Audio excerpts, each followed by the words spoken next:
The digital এডুকেরে আবারও সবাইকে স্বাগত। আমি তোমাদের দর্শন বিষয় শিক্ষক অজয় স্যার চলে এসেছি আরও একটি নতুন ভিডিও নিয়ে।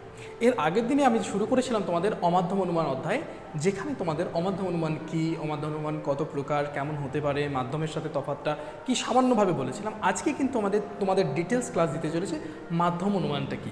ঠিক আছে, তাহলে দেখতে থাকো, সঙ্গে থাকো, ব্যাস চলো দেরি করবো না। মাধ্যম অনুমান, এবারে দেখো মাধ্যম অনুমান আমি তোমাদের সেদিনই সামান্য কিছু তফাৎ কিন্তু বলে দিয়েছিলাম যে মাধ্যম অনুমানটা কি। অমাধ্যম আর মাধ্যমের মধ্যে তফাৎ থাকে শুধু আশ্রয় বাক্যের। কিসের তফাৎ থাকে? আশ্রয় বাক্যের। দুটিই কিন্তু একই আরোহ অনুমানের অবরোহ অনুমানের ভাগ, তাই না? তাহলে দুটির মধ্যে তফাৎ কিন্তু একই জায়গায়, সেই জায়গাটা হচ্ছে যে আশ্রয় বাক্যের। ওখানে আশ্রয় বাক্য ছিল, সংজ্ঞায় আমরা কি পড়লাম ওখানে, যে অবরোহ অনুমানে একটি মাত্র আশ্রয় বাক্য। তাই এখানে কি হচ্ছে? একের বেশি। দেখো, যে অবরোহ অনুমানে একের বেশি অর্থাৎ একাধিক আশ্রয় বাক্য থেকে সিদ্ধান্তটি অনিবার্যভাবে নিশ্চিত হয় তাকে মাধ্যম অনুমান বলা হয়। তাহলে দেখো খুব সুন্দরভাবে বলে দেওয়া রয়েছে যে অবরোহ অনুমানে একের বেশি, সবসময় একের বেশি আশ্রয় বাক্য থাকবে, সেখান থেকে বা একাধিক আশ্রয় বাক্য থেকে কী হবে? সিদ্ধান্তটা নিশ্চিত হবে, তাকে বলা হয় মাধ্যম অনুমান। ঠিক আছে, ক্লিয়ার? ব্যাস চলো পরে দেখো বৈশিষ্ট্য বলা আছে এই অনুমানে স্বাভাবিক কী থাকবে? একাধিক আশ্রয় বাক্য থাকবে। কয়টা আশ্রয় বাক্য থাকবে এখানে? একাধিক আশ্রয় বাক্য থাকবে। এই অনুমানে আশ্রয় বাক্য সিদ্ধান্তের মধ্যে কোনো মধ্যপদ বা সাহায্যকারী পদ বা আশ্রয় বাক্য থাকবে। এখানে কিন্তু সবসময় কোনো মধ্যপদ, কোনো সাহায্যকারী পদ বা কোনো সাহায্যকারী বচন কিন্তু তোমাদের থাকতে চলেছে, থাকবেই। ঠিক আছে, গেল। এবারে এই অনুমানে এক প্রকার অবরোহ অনুমান, এই অনুমানটাও এক প্রকার অবরোহ অনুমান, কারণ এখানেও কি হয় না? সিদ্ধান্ত আশ্রয় বাক্যের তুলনায় ব্যাপক হয় না। ঠিক আছে, এই অনুমানে একটি বচন হয় সিদ্ধান্ত এবং বাকি বচনগুলো হয় আশ্রয় বাক্য। এখানে যেহেতু ওয়ান তারপরে ওয়ান হয়, এই প্রথম দুটো কি হয়? আশ্রয় বাক্য হয়, আশ্রয় বাক্য। আর এখানে কি হয় বলো তো? এটা হয় সিদ্ধান্ত। আর ওখানে কি হয়েছিল? ওখানে হয়েছিল একটা আশ্রয় বাক্য আর একটা কি হয়েছিল? সিদ্ধান্ত হয়েছিল, তাই না? এরকম ছিল তো, এইরকমই ছিল। তারপরে দেখো বৈশিষ্ট্য, যে ক্ষেত্রে দুটি মাত্র আশ্রয় বাক্যের উপর ভিত্তি করে সিদ্ধান্তটি পাওয়া যায় তাকে ন্যায় যুক্তিও বলা হয়।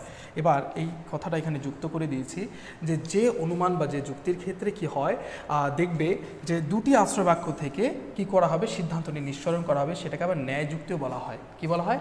ন্যায় যুক্তি। সেটাকে ন্যায় সিলোজিজমও বলা হয়। এটা তোমরা কিন্তু মাথায় রাখবে। ঠিক আছে, এটা আমরা পরের অধ্যায়ে আরও ডিটেলস এর আলোচনা পাবো। তাহলে এই মাধ্যমকেও কিন্তু আমরা ন্যায় যুক্তিও বলতে পারি। কি বলতে পারি? ন্যায় যুক্তি কিন্তু আমরা বলতে পারি। ঠিক আছে, তাহলে দেখো এবারে আমরা জানবো একটা সুন্দর উদাহরণ দিয়ে দেখি। দেখো কি আছে দৃষ্টান্তে, দেখো সকল মানুষ হয় মরণশীল প্রাণী, সকল রাম হয় মানুষ। এখানে সকল কথাটা ব্যবহার না করলেও হয়, যেটা তোমাদের এর আগেও বলেছিলাম। কারণ কি? রাম একটা বিশিষ্ট ব্যক্তি বা বিশিষ্ট নাম, যার সামনে সকল কথাটা ব্যবহার করার দরকার নেই। এখানেও সকল কথাটা ব্যবহার করার দরকার নেই, এটা আমি দিয়েছি, কিন্তু তোমাদের এটা আরও স্মরণ করিয়ে দেওয়ার জন্য এই কথাটা ব্যবহার করবে না। তাহলে সকল মানুষ হয় মরণশীল প্রাণী, এটা আশ্রয় বাক্য। রাম হয় মানুষ, এটাও আশ্রয় বাক্য, কিন্তু এটা মধ্যম বচন, এটার উপর নির্ভর করেই হচ্ছে। তারপরে দেখো রাম হয় মরণশীল প্রাণী, তাহলে এটা হচ্ছে সিদ্ধান্ত। তোমরা যদি এই বাক্যটাকে যদি আমি বাদ দিই, দেখবে এই সিদ্ধান্তটা কখনোই এখানে আসছে না, কখনোই আসবে না, কখনোই নয়। তাহলে সকল মানুষের মরণশীল প্রাণী, রাম হয় মরণশীল প্রাণী, আমি বলতেই পারছি না এটা, কখনোই এই আশ্রয় বাক্য থেকে এই সিদ্ধান্তকে আমি নামাতে পারছি না। ঠিক আছে, কারণ এখানে মানুষ কথাটা আছে, এখানে রাম কথাটা আছে। এবার রামের সাথে মানুষের যদি সম্পর্কটা না থাকে, তাহলে আমি বলতে পারি না যে মানুষ মরণশীল জন্য রামও মরণশীল। মরণশীল হতে গেলে, রামকে মরণশীল হতে গেলে মানুষ হতে হবে। কি হতে হবে? মানুষ হতে হবে। রাম তো একটা, যদি গরু হয় তাহলে কি সেটাও প্রাণী, তাকে মননশীল হতে হবে। তাহলে আমরা দেখছি যে রাম সকল মানুষ হয় মননশীল, তাই না? সকল মানুষ হয় মননশীল প্রাণী। আর রাম যদি মানুষ হয় তাহলে রাম তাহলে কি হবে? মননশীল প্রাণী হবে। তাহলে এখানে আমরা সুন্দরভাবে দেখছি যে এই যে বাক্যটা, এই মধ্যম বচনটার কিন্তু গুরুত্ব খুবই ভালোভাবে রয়েছে। এই বচনটা ছাড়া এটাকে সিদ্ধান্ত হিসেবে আমরা কিন্তু পাচ্ছি না। ঠিক আছে, ব্যাখ্যাটা দেখো। এটি মাধ্যম অনুমান, কারণ এখানে দুটি আশ্রয় বাক্য থেকে সিদ্ধান্তটি নিশ্চিত হয়েছে। এখানে কয়টা আশ্রয় বাক্য থেকে সিদ্ধান্তটা নিশ্চিত হয়েছে? দুটি আশ্রয় বাক্য থেকে এই সিদ্ধান্তটাকে আমরা পেয়েছি, তাই না? এক্ষেত্রে প্রথম আশ্রয় বাক্যটি থেকে সরাসরি সিদ্ধান্তে আসা যায়নি। এখানে এই আশ্রয় বাক্যটি থেকে এই সিদ্ধান্তে কিন্তু আমি পৌঁছতে পারছি না। মাধ্যম হিসাবে দ্বিতীয় আশ্রয় বাক্যটির সাহায্য গ্রহণ করা হয়েছে। এখানে মাধ্যম হিসেবে কার উপর নির্ভর করে কিন্তু কি করা হচ্ছে? এই দ্বিতীয় আশ্রয় বাক্যটার উপর নির্ভর করা হচ্ছে। ঠিক আছে, তারপরে এজন্য মাধ্যম অনুমান হলো পরোক্ষ অনুমান, এই জন্য এটাকে কিন্তু পরোক্ষ অনুমান বলা হয়। কাকে বলা হয়? এই মাধ্যম অনুমানকে কিন্তু পরোক্ষ অনুমান বলা হয়। আর অমাধ্যমকে তাহলে কি বলা হয়? অপরোক্ষ অনুমান। এই কথাটা কিন্তু ভালো করে মাথায় ঢুকিয়ে নাও যে এই মাধ্যম অনুমানকে কিন্তু পরোক্ষ বলা হয়। কেন কি? এর মাঝখানে একটি কি থাকে? মাঝখানে একটি সাহায্যকারী বচন থাকে যার উপর নির্ভর করে এই সিদ্ধান্তটাকে নিশ্চয় করে। আর অমাধ্যমকে কি বলা হয়? অমাধ্যমকে বলা হয় অপরোক্ষ। কি কারণ? কি অপরোক্ষ মানে ডাইরেক্ট, হ্যাঁ, অপরোক্ষ বা সাক্ষাৎ। এবারে সেক্ষেত্রে কি হচ্ছে, একটি আশ্রয় বাক্য থেকে সরাসরি সিদ্ধান্তটা পাচ্ছে, এই জন্য এটাকে অপরোক্ষ বলা হয়। কারণ কোনো রকম মধ্যপথ থাকছে না, কোনো মধ্যবচন থাকছে না, এই জন্য একে মাধ্যম অনুমান, এই মাধ্যম অনুমান হলো পরোক্ষ অনুমান। ঠিক আছে, এটিও একটি কি অবরোহ অনুমান, একদম কনফার্ম। কারণ এখানেও কি হচ্ছে, আশ্রয় বাক্যগুলো যদি দেখা যায়, আশ্রয় বাক্যে আর সিদ্ধান্তের যে পরিমাণ, ঠিক আছে, সেই পরিমাণ কিন্তু কী যাচ্ছে বলতো, সমব্যাপক, কোনোটাই কিন্তু বেশি কম নেই। কারণ এই যে এ বচন, এ বচন কি বচন? সামান্য। দেখো তিনটাই সামান্য বচন, তাহলে কি পরিমাণের কোনো তফাৎ হচ্ছে তাদের মধ্যে? পরিমাণে কিন্তু কোনো রকম তফাৎ নেই।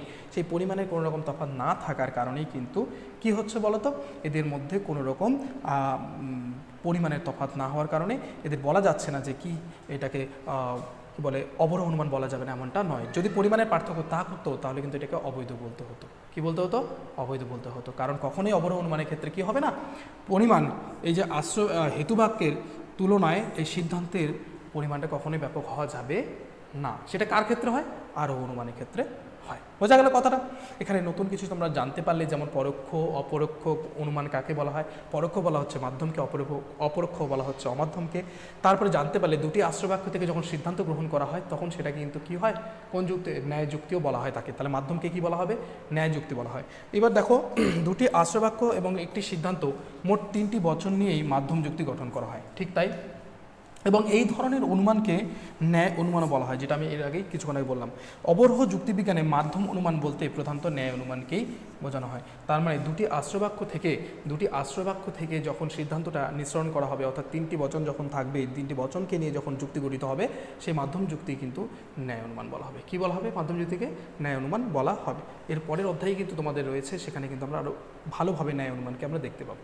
ঠিক আছে, চল। আশা করি বুঝতে পারলে তোমরা একদম স্পষ্টভাবে। তো আজকের ক্লাস আমি এই পর্যন্তই রাখছি, বেশি বড় বড় ভিডিও করব না, তোমরা সুন্দরভাবে বুঝতে পারো, খুব সুন্দরভাবে বোঝো। ছোট ছোট ভিডিও দিচ্ছি যাতে তোমাদের দেখতে বিরক্তবোধ না হয়, কারণ অনেক বড় বড় ক্লাস একদিনে একটা করে অধ্যায় শেষ করা যেতে পারে। আমি তোমাদের পরীক্ষার ঠিক আগে, ফাইনাল পরীক্ষার ঠিক আগে তোমাদেরকে ম্যারাথন ক্লাস দেবো, একদম পুরো চ্যাপ্টার রিভিশন করিয়ে দেবো, তোমরা শুধু শুনবে, লাইভ ক্লাস হবে তখন। ঠিক আছে, তোমাদের কিন্তু লাইভ ক্লাস দেবো, ইউটিউব ফেসবুকে কিন্তু লাইভ ক্লাস একদম।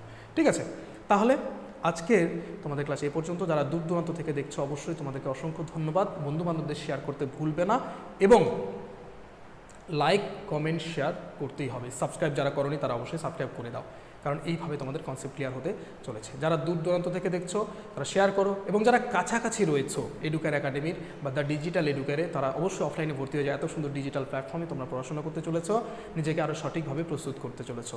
আর অবশ্যই ক্লাস 11-এ একাদশ শ্রেণীতে যদি তোমাদের কোনো ভাই বোন থাকে তাদেরকে অবশ্যই লিঙ্কটা শেয়ার করো। এখানে প্রত্যেকটা বিষয়ের কিন্তু ক্লাস আপলোড করা শুরু হয়ে গেছে। ঠিক আছে, কারণ এখনও পর্যন্ত ক্লাস 11-এর বা একাদশ শ্রেণী কিন্তু কোনো রকম বই, পাঠ্য বই খুব ভালোভাবে বের হয়নি। আমরা সেই মূল্যবান বইগুলোকে কালেক্ট করে তোমাদের ক্লাস দেওয়া শুরু করেছি। ঠিক আছে, থ্যাংক ইউ সো মাচ। দেখা হচ্ছে নতুন একটি ভিডিওতে।